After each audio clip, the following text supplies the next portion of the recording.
Anda menyaksikan Headline News pukul 18 waktu Indonesia Barat. Sidang kasus dugaan korupsi simulator SIM dengan terdakwa Irjen Pol Joko Susilo kembali digelar di Pengadilan Tipikor. Sidang dengan agenda mendengarkan keterangan saksi. Hanya dihadiri 3 saksi dari 7 saksi yang diagendakan Jaksa Penuntut Umum. Selengkapnya sudah bergabung bersama kita Jurgen Alivia dari Gedung Tipikor Jakarta. Jurgen, apa informasi yang terungkap dari keterangan saksi?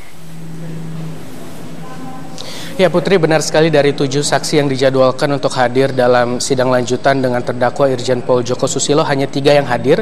Saksi pertama yang dimintai kesaksiannya adalah manajer hubungan Bank BNI Sentra Kredit Menengah Gunung Sahari, yaitu Andi Mufti. Dan dalam keterangannya Andi Mufti dicecar oleh baik Jaksa Penuntut Umum maupun oleh Majelis Hakim terkait dengan pencairan kredit 100 miliar rupiah untuk proyek pengadaan simulator SIM di Korlantas Polri. Dan memang dalam dakwaan jaksa sebelumnya, Putri, bulan November 2010, Budi Susanto yang merupakan Direktur PT Citra Mandiri Metalindo Abadi mengajukan kredit modal dengan nilai 101 miliar rupiah. Dan pengajuan tersebut sebenarnya belum ada SPK atau surat perintah kerja dari Korlantas Polri. Dan tadi jaksa mencecar Andi terkait dengan bagaimana bisa ada pencairan kredit tanpa ada SPK dari Korlantas Polri.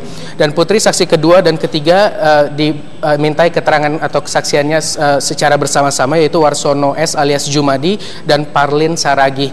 Jumadi merupakan orang yang dimintai tolong oleh Sukoco Bambang untuk mencari 4 perusahaan fiktif untuk bisa mengikuti lelang pendamping PT CMMA.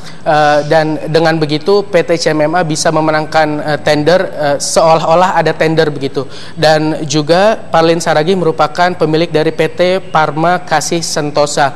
PT ini merupakan salah satu perusahaan yang mengikuti lelang fiktif dari pengadaan simulator SIM. Dan tadi Parlin menyatakan tidak tahu menahu bagaimana perusahaannya bisa dimasukkan ke dalam salah satu daftar perusahaan yang mengikuti lelang pengadaan simulator SIM.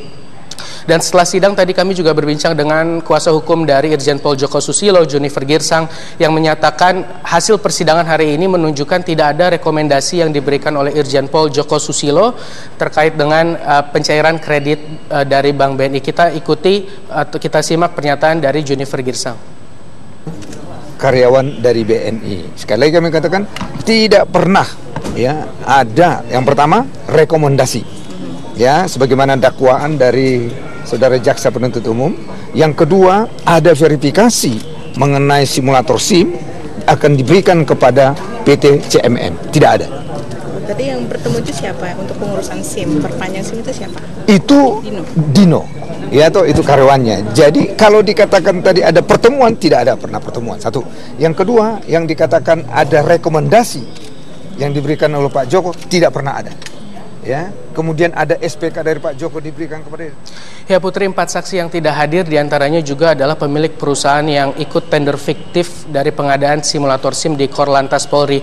Dan hari ini Jaksa Penuntut Umum nampaknya ingin membuktikan dalam persidangan bahwa tender dari pengadaan simulator SIM merupakan tender fiktif dan hanya untuk memenangkan PT CMMA milik Budi Susanto.